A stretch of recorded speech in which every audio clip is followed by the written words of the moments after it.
Bonjour, maintenant qu'on sait ce que c'est un polygone, pas de problème pour expliquer ce qu'est un triangle. Voici la définition, un triangle, c'est tout simplement un polygone à trois côtés. On peut compléter ça, du coup, un triangle a trois côtés, on vient de le dire.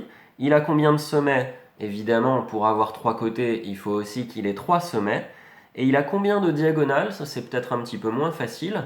N'oublie pas qu'une diagonale, c'est quand on relie deux sommets, mais sans passer par les côtés qui sont déjà tracés. Tu peux essayer, tu verras qu'il n'y a aucune diagonale dans un triangle.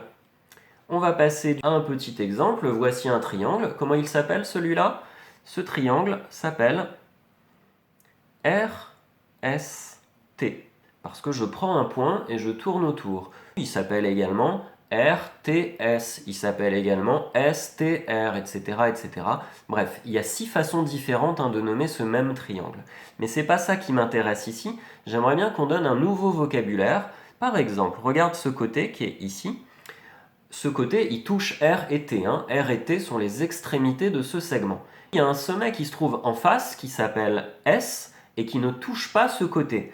Eh bien, on va dire que ce côté, R, T, c'est le côté opposé au sommet S. Opposé, ça veut dire qu'il se trouve en face, tout simplement. Je peux dire la même chose avec un sommet également. Si je regarde par exemple le sommet T, le point T, eh bien ce point T, il se trouve opposé au côté RS. T est le sommet opposé au côté RS. Ça veut juste dire qu'il se trouve en face. Voilà donc ce qu'il faut retenir comme vocabulaire du triangle. Côté opposé ou sommet opposé, il faut comprendre ce que ça veut dire et être capable de les trouver sur une figure.